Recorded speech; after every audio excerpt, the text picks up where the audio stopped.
Амар байна уу? Тэнгэр заяат Монгол аханд өстэн буян үйлдэгч хэмээх бар жилийн бар сарын мэдлэгээ дэвшүүлээ.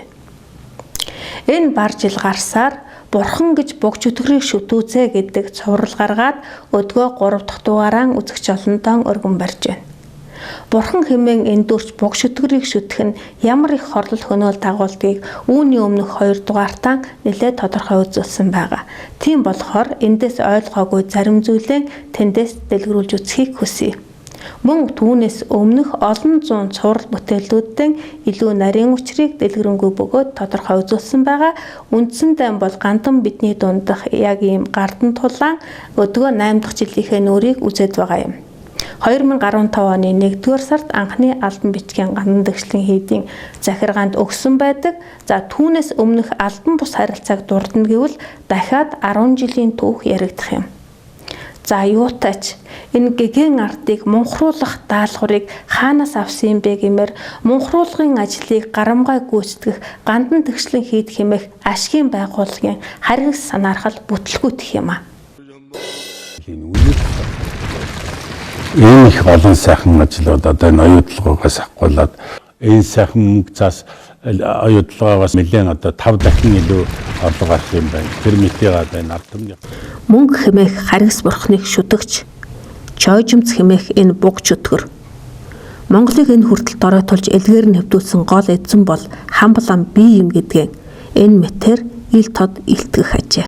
Тэгээ нэлээд одоо 5 дахин илүү орлого гарах юм байна. Тэр мэтийгээд энэ ард түмнийхээ ажил хөдөлмөрийн байрыг бий болгох. Энэ одоо үндэсний компаниудаа дэмжих ингэж биднүүд бүгдээ ажилтай болоод дэрсгэл босоод ирвэл юу гэж ингээл гудамжиндаа маргалдаа сууж явахдаа ажилтай хүн завгүй болно, мөнгө цаастай болно, хөдөлмөртэй хүн чинь бол бахархмаар шүү дээ. Монголын ард түмнийг мөнгөний шунлаар өргөтөн санах, сэрэх, гэгэрэх, сэхэрэх завгүй мунхаг харанхуй байлгах гэж мунхаг ардын биетэн дуртай хорон шахаж Монголын нутаг дэвсгэрийг дураараа эзэгнэх гэсэн харийн хар санаархал тэргүүн хамт чойжмс тэргүүтээ гандан дэгшлийн хийд хэмээх ашгийн байгууллагаар дамжин 30 жил хэрэгжсэний үр дүнд Монгол улсын 33 дахь ерөнхий сайд оюун эрдэнэ хятадын иргэшэл тусгаар тогтнолоо тушаасан үйл явдал тун саяхан боллоо.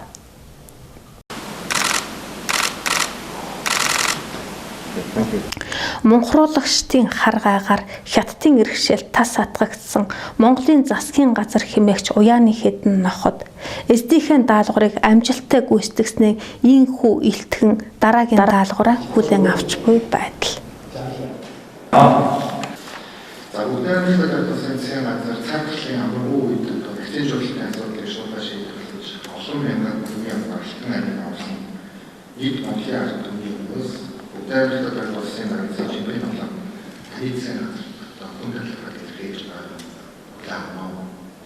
Монголд мөнхөд санаархагч хар санаат хятадын даалгавраар хүн ардтаа хангалттай хордуулснаа ийхүү ил тод илтгэж газар нутгаа найр тавин өгөх ийм гашуун үйл явдал Монголын түүхэнд бичигдэл юм байна.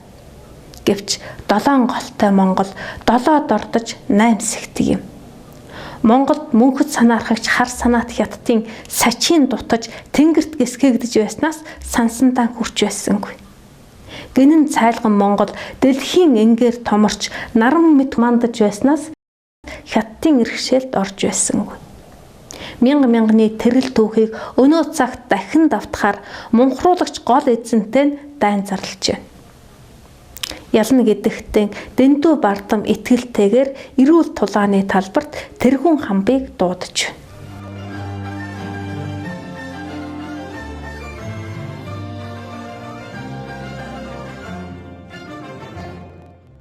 Гэгэн ардыг гэмдүүлэн мунхруулж явахад мунхарсан ардыг мөнгөний шунлаар өргөтөж монголоор тоглох гэсэн энэ буг чөтгөрийг оройн дэд шүтэнээсээ арчаад зайлуулчих зоригтой авын хүү тэнгэртэй ээжийн охин энэ Монгол улсад одоохондоо үгүй юм бол монголоор наадах энэ буг чөтгөрийг оройн дэд шүтэнээсээ арчин зайлуулахаар зориг шулуудсан тулааныг үүгээр зарлан эхлүүлж байна.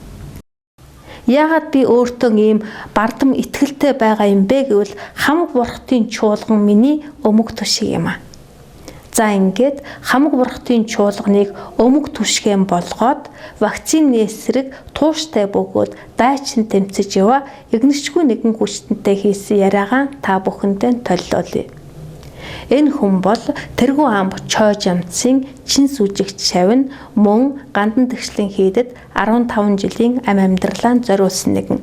Хэдий тийм боловч Монголын төлөөх тэмцлийн зам биднийг нэгтгэсэн юм. Харин одоо тэр гандангаан гэхүү, монголон гэхүү, алийг нь гэхвэ гэдэг атсан шалгаанд яг одоо ороод байгаа. Чиний хувьд бол ингээл ямар нэгэн байдлаар цэвэр авчулчих гэдэг шүү дээ. Тэр шиг нөгөө нөхдүүд бас өөрсдөө цэвэр авчулчих гэдэг шүү дээ. Тэгэхээр тэр хүмүүс цэвэрсэн бол улс ор өнөөдөр ямар гайхалтай байх байсан тийм үү? Гэтэ хамгийн гол нөгөө нэг улс ор ард түмний ёс зүй унаад шүү дээ. Гандангаан гэхүү, монголон гэхүү. Хэрвээ монголон гэх сэтгэл нь давмгайлбал Монгол улс хэндэж, юундаж дийлдэшгүй хүчрхэг болох юм а. Яагаадын учир нь тэрээр бүх ард түмнийхэн хүчийг хурааж монголон аварна гэд зунжин, намарчин, өвөлжин, цайс үний дээж өргөх өргөлд бүх ард түмнээ уриалан, автобус дамжин хэсч уриалгаан түгээж, ингээд цайс үний дээжээр тэнгэр хангаагаан аргадан тэмцэж яваа нэгэн. Ард түмнийхэн унаагаар зорчигч хэн бүхэн түүний цуцашгүй дуу хоолой хөрсөн болов. Цайс үнийхээ дээжийг өргөж одоо Монгол ирчүүдийн Хэмрэг Бадартай Монгол улсаа Мандан Бадартай хамаг амтны төсвийн тулд бүх Монгол хүчирхэгжин мандал энэ улсыг хурайлан дуудаж цайс үний дээжийг өргөхийг уриалж байгаамаа.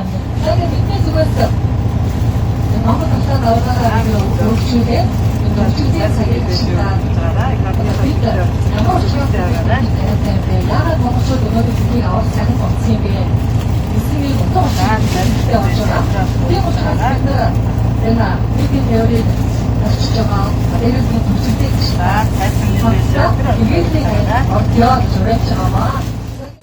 За ингээд бүх ард түмнийхэн хүчийг хурааж тэнгэр бурхтын ивэлд монголон багтаасан эгнэшгүй нэгэн хүчтэнтэй хийсэн яриагаа та бүхэндээ толиулъя. Гэгэрлийн номол зүгээр номлох байхгүй юу? Номлоод л одоо тэгэл хамаг амтны төсвийн тул гэл ингээл ийм зоригтой л гарч ирж байна. Тийм.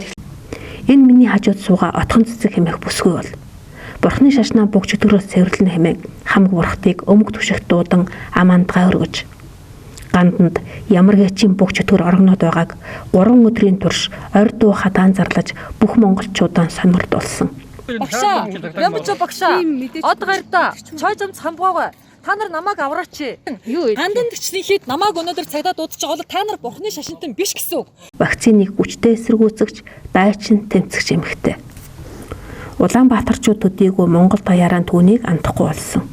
Учир нь ганданд оргонсон бүгч өдгөрийг дэндүү чангаар 3 өдрийн турш зарласан болохоор түүний цуцашгүй дуу хоолой монголчуудыг гайхшруулсан. Бурхнаас илүү аврал алга үндэ. Төр засгаас авралыг ирсэн бариад аваад хорсон. Одоо бид нэр яах юм? Энэ яахч бурхан барьсан.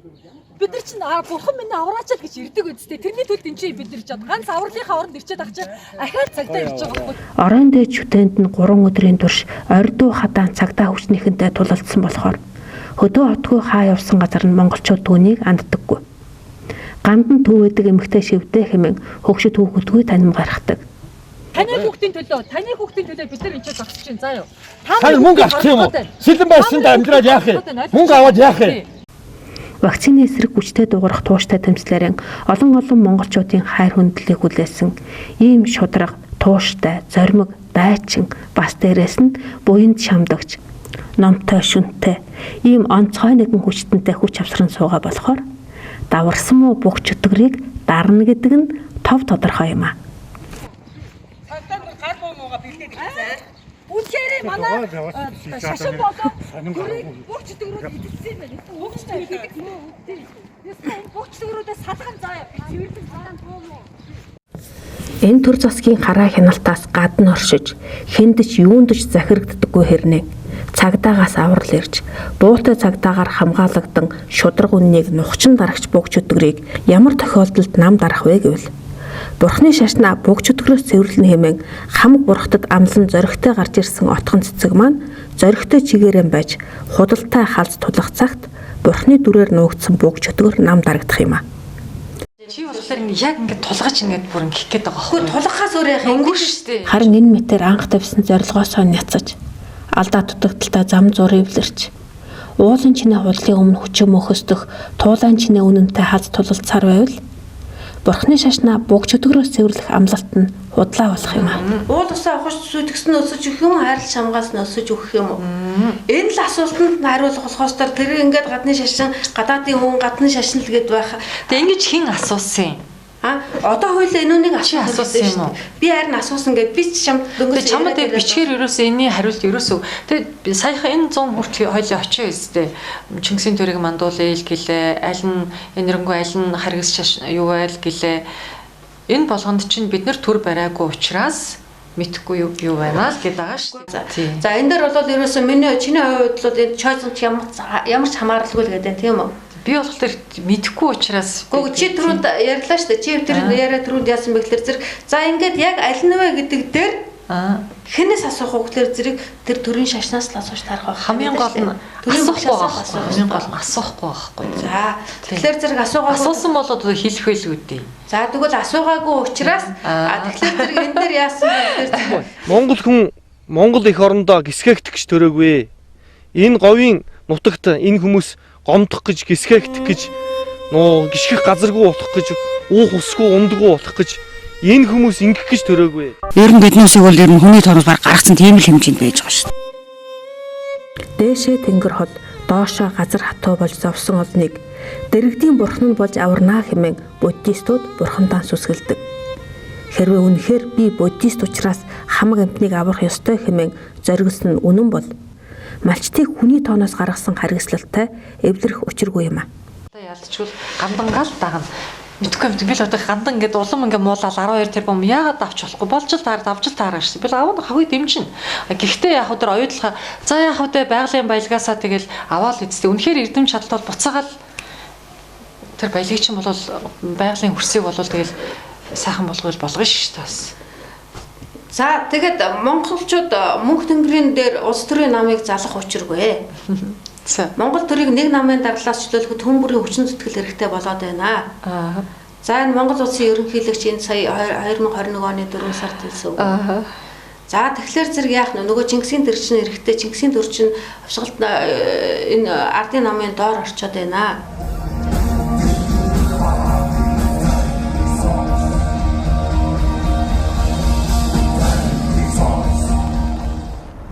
Монголчууд мөнх тэнгэрийнхэн дээр улс төрийн намыг залах учиргүй. Монгол төрийн дээр улс төрийн нэг хүчин байна тий. Мөнх тэнгэрийн дээр байна. Бид нар энэ улс төрийн хүчин энэ Монгол ардын нам тий. Энийг буулгахын төлөө мөнх тэнгэрийн төрийнхэн дээр залахын төлөө Монгол хүн бүрийн хүчин оролцоо хэрэгтэй нэг гэдэг аахгүй юу? Монгол төрийг нэг намын даргалаас чөлөөлж хамгаалахад Монгол хүн бүрийн хүчин зүтгэл хэрэгтэй болоод байна. Тэгвэл өнөөдөр энэ бурхны шашинд энэ лам нар маань те энэ үнэхээр Монголын энэ төр засгийг хятадууд атгачихсан хайршин зөвлөхгүй атгацсан гэдгийг мэдхийн дэдэр мэдж байгаа хүмүүс байх хэвээр. Яагаад гэвэл те 1999 онд 9-р багтыг Монгол залрахад хятадуудын нөлөөгөөр шууд нөлөөгөөр алтан гаргаж ирсэн айлчлалын тасн зогсоогоо тийм үү.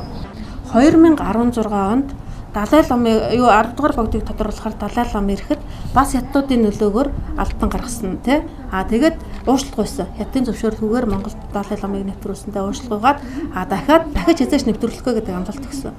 Тэгэхээр зэрэг энэ засгийн газар ч өөрөө хятадын мэдлэлтэй байгааз. Гэтэл яахлаараа энэ хятадууд хэм бэ гэдгийг бас ламдар мэдхийн дэдэр мэдж байгаа шүү дээ. Төвдөд ямар харгислыг ямар фашистик юм тогтоож байгааг мэдхийн дэдэр мэдж байгаа. Төвдүүдийн жишээгээр. Тэгтэл энэ харгис засгийг энэ төр засгийнхаа том мэрэгэн бодлогын доор эвлэлтэн нэгдэж чадах юм бол ирээдүйг сайхан байна та гэж яахлаараа ингэж номлолт юм бэ. Энүүнийг бид нар том асуудал болгож үүсгэх ёстой. Тэгээд оронд нь өөр мөнх тэнгэрийн залах юм бол те мөнх тэнгэр гэдэг юу вэ гэвэл энэ алтан дээд үнний аялал. Тэгэхээр зэрэг энэ хоёрын аль нь вэ гэдэг аль нэгийг л хэлж таарна. Үнэхээр та нар буйн номлоод байгаа юм. Аль нь энэрэнгүй аль нь харгис юм бэ? Энэ хятадын гар хөрслөө олцоод байгаа одоо энэ оюун эрдний явуулж байгаа энэ хятадын энэ энэрэнгүй бодлого юм уу? Энэ алтан дээд үнний аялал юм уу? Энэ хоёрын аль нэг нь үү гэдгийг тулах хэрэгтэй. Тэгэхээр энэнийг уриалвал яаж вэ? Тэрийг болчих. Хуран өмнө буюу хүн амын бөөгнөрлөн зовлон бүхний шалтгаан хэмээн Бурхан багшаас эхлээд үе үеийн гэгэнтнүүд айлдаж аглагийн тус эрдмийг номлосон шиг. Улаанбаатараас ашиг гордоод нэмэргүйгээд уудам нутагтаа таран сууршиж эргчлөөт эзний ёсоор аж төрхийг элбэг доржоос эхлээд үе үеийн ерөнхийлөгч нар ард түмэндээ сануулсан шиг сүсгтэн олнон аюулаас сэргийлэх үндсэн үүргэн лам багш нар нь гүйцэтгсэнгүй.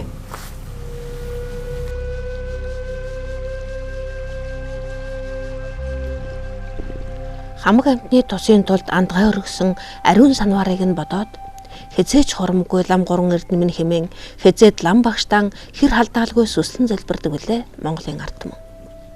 Бумбуман ийм л буддист монголчуудын адлаар отгоо маанч лам багштан хязээч сүжиг алдралгүй сүслэн залбирсаар ногоон дарих бурхнаа нуруундаа өрн тарны шидвчийг нь би хэл сэтгэлдээ оршоосоор номын олон багш нараа зорин түмний төлөө зорьсон үйлсээ даатгана. Хажтын буултай сайхан өдөр байгаа. Энэ өдөр багшаа зараад аглын хэд дээр ирж явнаа ингээ багштай. Итгэлийн хүч, залбирлын хүч, хамаг амтны тусын тул зорьсон энэрэнгүй сэтгэлийн хүч. Энэ гурван агуу хүчин нэгэн бие цогцолсон байхад түүний сансан зорьсон үйл хэрэг нь саадгүй бүтгэн дамжиггүй. Харин миний хувьд түүний итгэл сэтгэлийн агуу хүчийг бишрэн хүндэтгэх боловч энэ удаад шин сүжигт түүний номын багштан зорж энэ хэдэн үгийг дайх шаардлага гарлаа. Энэ бол өнгөрөх оны зуны эхээр болсон үйл явдал. 2021 оны 5 сарын 26-нд вакциныг эсэргүүцэж үлсгэлэн зарласан 7 иш цагдаад баривчлагдан отхон цэцэг маань 111-т гартаан гавтай онсон. Албатан саатуулах байрнаас гарсан цагаасаа л тэр номын багш нараас аврал ирж нэлээд олон багштай тэрээр багш нэг бүрээсээ уулзалтын цаг үссээр 6 сарын 14-ний тэрний өдрийг хүргэсэн юм. Үнэхээр багш нь яг хүний ам алж шүү багш. Монгол улсын иргэдийн 1% нас арчаад байна. Одоо энэ дээр манай лам нар юу бодож юу хийж сууж байгаа юм бол тэрийг бид нар мэднэ. Тийм ингээ хангалттай би юу ч хийхгүй юм уу? Тийм. Тэр авсан бичиг бол манай харбаа ёсоор гэсэн юм хаан бичгээр дамжуулаад байна шүү дээ. Харин бид 5 сар одоо бичиг хэрэг мэрэг тэрийг босгох байна. Нэг хоногт хэдэн хүн хохирж байна. Энэ хоногоор өдрөөр цагаар тоологдож байна. Бичиг хэргийн усулд өгсөн байгаа те тэргээр яриа шийдэх байлгүй. Одоо энэ сар боллоо. Бичиг хэргийн хүмүүстэй бид нар ерөөсөө ярихгүй гэж байна. Шууд тантай л ярих. Үгүй лам гурван эрдэнэ минь ээ. Бид нар бол үнэхээр та нарыгаа бурхан л гэж үзсэн. Аврал лам гурван эрдэнэ гэж сүслээд очсон тэр лам багшаас бодиттой аврал хүсснээс асуудлыг өөрөөсөө зайлуулсан хариу бичиг хүлээгээгүйг эндээс та бүхэн тодорхой сонслоо. Харин тэр бодиттой аврал юу вэ? Та бүхэн бас харж байгаах ямар сайхан байгаль байна тийм ээ. Тийм учраас бид бүхэн энэ сайхан байгаль ээжийнхаа л ивэл хайраар аливаа тулгымцсан асуудлаа шийдэхийн төлөө 73 эрдэндээ бас даатгаад байгаль ээжтэй бас үлсээ даатгаад цаас өнийхөө эджүүрийнхаа дээжийг өргөөд ингэж явчихнаа. Байгаль ээжийнхэн ивэл хайраар тулгымцсан асуудлаа шийдэхийн төлөө авралыг лам багштан айлтгаад ирэхэд нь лам багш нь ариун дагшин байгальдан ингээд гараа гэд бурхан багшийн заасан номыг тухайн үед номлосон бол байдал өнөөдөр ийм байх байсан уу? Отхон цэцгийн номын багш нарын номлох ёстойг Монголын төр засаг айл хэдийнээс ард түмэндээ санал болгосоор ирснийг энэ удаад онцлов. Би хизээч ерөнхийлөгчийн хувьд ерөнхийлөгч болоод хэлж байгаагүй. Улаанбаатар амьдрахад сайхан байна, хурц иржээ гэж би хизээч хэлээгүй. Улаанбаатар амьдрахад аюултай хот боллоо шүү. Улаанбаатар руу битгий зүглээрээ гэж би хэлж ирсэн. Би энэ үгийг 6 жилийн өмнө хэлж ирсэн, 7 жилийн өмнө хэлж ирсэн. Эрүүл амьдрах аргагүй газар шүү дээ. Нэггээр хэлбэл Улаанбаатар үр ашиггүй хот болцсон байхгүй юу? Үр ашиггүй хот гэхээр хөрөнгө оруулалт хийгээд нэмэргүй. Нүүдэлчин гаралтай улс бол ганц хамаанах үлдлээ шүү. Тий. Тэгэл тэрийг л аваад үлдчих. Мөр оролдоод мөрөө оролдуулаад торхогоо идэл. Тэгэл ингээл жингсээ яриад. Эртний дэдсийн өлгийн талд нүүдэлчдийн эзэн тгүрнүүд хүчрэгжин мандаж Эмүүжин Чингис хаан хамаг улсаан нэгтгэх авгаан түүхэй хэлсэн алтан төрийн шүтэн нутгаа.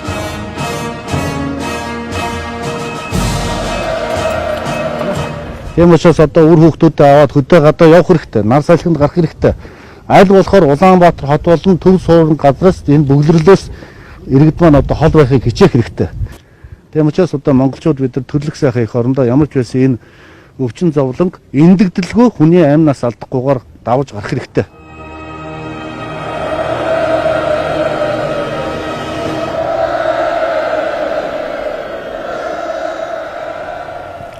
Монголын төр засаг инхүү цар тахлаас ард түмнийг аврахын тулд өвгдийн алтан үлгийн уудам нутагтаа таран суурших 10 цагаан буйны замурд ард түмнийг уриалж байсан бол зон олны итгэл авралын шүтэн болоод төр түмний дээр сандалсан лам хуургийн чуулган 9 харын үрлэн уралдан санал болгож зон олныг мунхруулан зоолох шунлын сэдэлт бөгж өтгөрийн үйлэн бууцгайхан сүнгэнүүлж байлаа.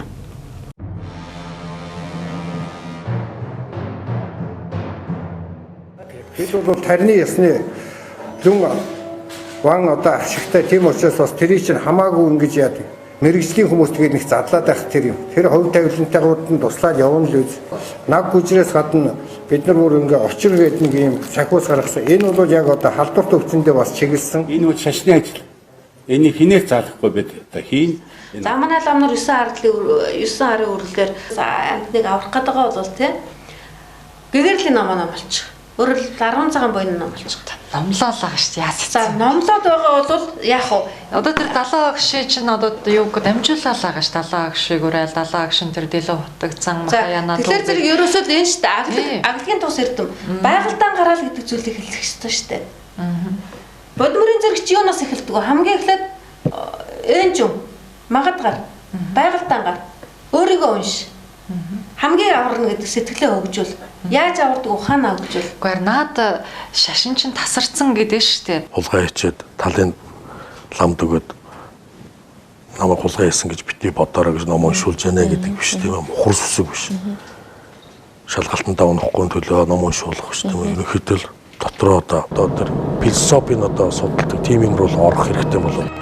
Монголын төр түмэн яг ингэж сэтгэж сохор итгэл мухар сүсгийн халахын цагт шалгалтанд нь онцтой ахуулна гэд сүсгтэн олноо мунхруулан хөлжигч муур багштан сая номонд орно.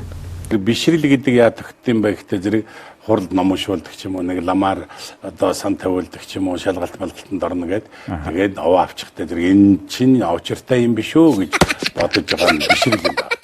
Мунхруулагчдыг номонд нь оруулж муу цагийг төвшөтгөн зовсон олныг энхжүүлдэг нь хязгаарнээсээ монголчуудын хийж ирсэн ажлын болохоор тэрл цаншилт үйлэн энэ цагийн залуус залгамжилж соён гэгэрлийн хувьсгалд хүн төрлөختнийг манлайлах үзье.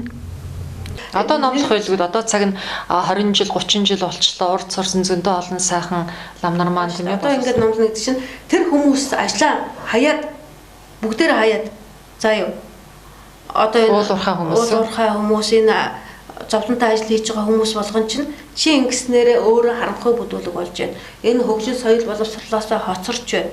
Мэдээллээсээ хоцорч байна. Өдөр тутмын цалинчин чамайг энэ бүдүүлэг харанхуй болгож байна. Ингэж бүдүүлэг харанхуй болсон хүмүүс чинь энэ үр хөвгтэй чарлж мэдгүй газар усаа чарлж мэдгүй ингээд энэ Монгол орн чинь сүйрч байна. Чи өөрөө бүдүүлэг харанхуй болсоос Монгол орн сүйрч байна. Тийм учраас над бүдүүлэг харанхуй болгодог ажлаа хаяад энэ гэгэрэл дээр хүрээд ир.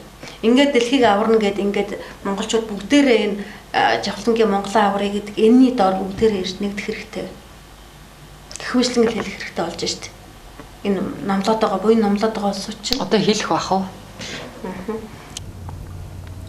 Гандан ингэж мунхруулгын ажлаа зогсоож лам нар бурхны номыг гажуу дуулалгүй үнэн зөөр номлохын цагт Монголын ард түмэн цалингаар оосрлогдсон бусдын иргэшээлд ажиллах боолын хөдөлмөрийг хаяад уудам нутагтаан эзэн болж урдын адил хүчрхэг оршихнэ.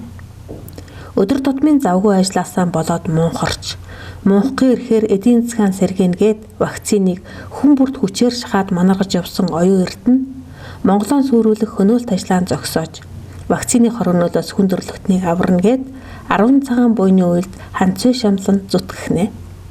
Ингэж Монгол ээжүүдийн хүсэл зорилго биелж долларын эзэдийн харгас санаархал бүтэлгүйтгэнэ. 2019 онд хүн амтлаг дэлхийд Монголын өрөнгө томхоглоод эхлүүлсэн. 2019 онд одоо Монгол аварна гэдэг ингээд үнэхээр байр суурин дээр аврагчийн байр суурин дээр гарахад дэлхийн хүлээн зөвшөөрөх дийлэн болсон л гэсэн үг шүү дээ, тийм. Библиэд ингэж хэлдэг. Хүүд итгэдэг хүн мөн хамтай бөгөөд хүүд итгэдэг хүн мөн хамийг үүсэхгүй. Учир нь Тэнгэрийн нэг хязгаараас нөгөө хязгаар хүртэл цахилдаг аянга шиг хүний хүүч бас өөрийн өдөртөө тийхүү байх болно. Аянга, гал, ус салхи ингээд дөрвөн их одоо хүчний бил.